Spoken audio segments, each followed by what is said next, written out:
Stage 4 మోకాళ్ల అరుగుదలకి నొప్పి లేకుండా కీళ్ల మార్పిడి ఆపరేషన్ చేయబడును. Doctor Ramesh Gajula, endoscopic spine ortho surgeon and pain physician, panacea spine pain ortho and sleep centre, Uppal, Hyderabad.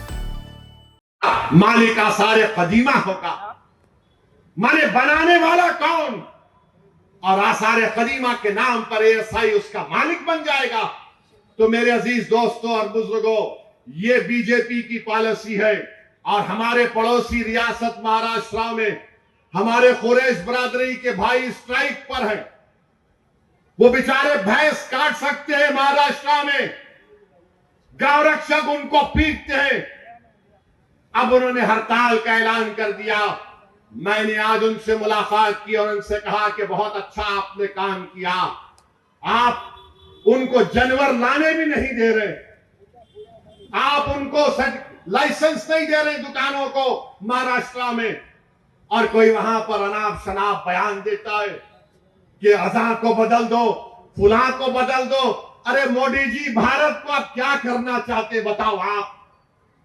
मैं बीजेपी से कहना चाह रहा हूं, अगर आप इस मुल्क से मोहब्बत करते तो बताओ, क्या यह सच नहीं है कि भारत को खतरा पाकिस्तान से है, भारत को खतरा चीन से है. अब तो बांग्लादेश में चीन और पाकिस्तान घुस गए. अरे मुल्क को जिससे खतरा है तुम उसकी तरफ तवज्जो करो ना. तुम मुल्क के अंदर ये क्या कर रहे हो. चीन हर तरफ से भारत को घेर रहा है. बांग्लादेश के बॉर्डर पर चीन वहां पर बांग्लादेश की जनता के लिए, अवाम के लिए एयर स्ट्रिप बना रहा. आप खड़े होकर भारत से देख सकते. अरे दुश्मन भारत का हमारे दरवाजे तक आकर दस्तक दे रहा है, और आप भारत में कोई कह रहा है ये मत करो, वो कर दो, घर तोड़ दो, बुलडोजर तोड़ दो, मस्जिद छीन लो. ये क्या होगा, ये भारत के मफाद में बताओ हमको. पहलगाम में 26 हमारे हिंदू भाइयों को पाकिस्तान के 4 टेररिस्ट ने उनकी जान ले ली, और वहां के गवर्नर साहब अब बोल रहे हैं जुलाई के महीने में मैं जिम्मेदार हूं. हम सुनते थे बासी कड़ी को उबाल नहीं आता, मगर बासी कड़ी को उबाल आ ही गया. अगर तुम जिम्मेदार है तो छोड़ो ना, छोड़ के चले जाओ. आखिर कैसे उस पहलगाम में वहां पर आतंकवादी कैसे पहुंचे बताओ हमको.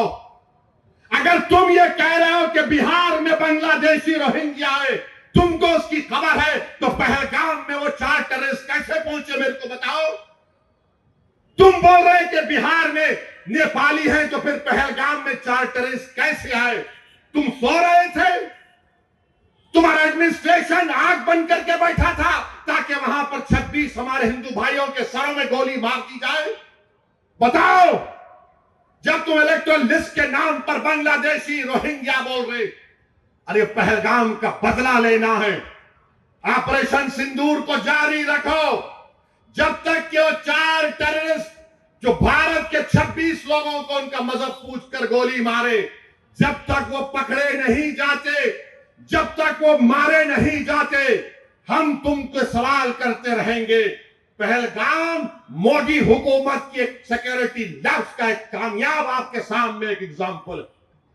मेरे अजीज दोस्तों और बुजुर्गों, हम यहां की हुकूमत से भी कहना चाहेंगे कि आप ताउन करें गरीबों को इनका बर्थ सर्टिफिकेट बनाने के लिए, इनका पासपोर्ट के पुलिस वेरिफिकेशन को जल्द से जल्द कराने के लिए. हम भी नहीं चाहते कि तेलंगाना में ऐसी हुकूमत आए जो हिंदू और मुसलमानों में नफरत को बढ़ावा दे. हम नहीं चाहते कि कोई वो ताकतें यहां पर मजबूत हो जो बुलडोजरों से घरों को तोड़ना चाहते हैं. हमने हमेशा दिलों को जोड़ने वालों का साथ दिया, दिलों को तोड़ने वालों का साथ कभी नहीं देंगे. इंशाअल्लाह ताला all India Muslim personal law board को अल्लाह उनकी कोशिशों में उनको कामयाब और कामरान करेगा. क्या है, क्या तेलंगाना के एंडोमेंट बोर्ड में कोई गैर हिंदू मेंबर बन सकता? नहीं बन सकता. क्या तेलंगाना के हिंदू एंडोमेंट बोर्ड में कोई कमिश्नर गैर हिंदू हो सकता? नहीं हो सकता. जब तेलंगाना के एंडोमेंट बोर्ड में ना मेंबर, ना कमिश्नर, ना असिस्टेंट कमिश्नर गैर हिंदू बन सकता है। तो मैं आपसे कह रहा हूं कि आखिर क्यों मोदी की हुकूमत ने कहा कि तेलंगाना के वक्फ बोर्ड में कम से कम 4 मेंबर, मिनिमम 4 मेंबर गैर मुस्लिम हो सकते हैं। क्या यह राइट टू इक्वालिटी का वायलेशन नहीं है? अगर यह बात है तो फिर हर जगह क्यों नहीं बनाती आप? अगर आप किसी एंडोमेंट मंदिर को, गुड़ी को, भगवान को अपनी जमीन दे सकते हैं, और वहां पर आपसे, हमारे हिंदू भाइयों से कह रहा हूं, आपसे ये नहीं कहा जा रहा है कि अगर आप इस गुड़ी को, इस भगवान को या किसी मंदिर को आप अपनी जायदाद दे रहे हैं, उसमें अपने बच्ची का हक मारना नहीं। हमसे कहा जा रहा है कि अगर मैं अपनी जायदाद को अल्लाह के नाम पर वक्फ करता हूं, अल्लाह को मालिक बनाता हूं, वक्फ अल औलाद करता हूं, तो मोदी बोल रहे कि बच्चियों का हक नहीं मारना। अरे बच्चे का सवाल नहीं है, अल्लाह को दे रहा हूं। ये हमारी शरीयत में मदाखलत है। ट्रांसफर ऑफ प्रॉपर्टी एक्ट है। ओरल हम गिफ्ट दे सकते, इसको हिबा बोल सकते।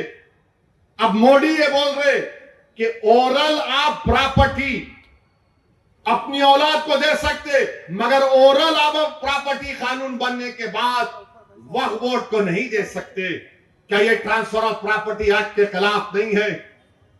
यह हमारे हिंदू भाइयों को समझना चाहिए, हमारे हिंदू बहनों को समझना चाहिए, जो ये समझ रहे हैं कि नहीं नहीं मुसलमान ऐसा नहीं है।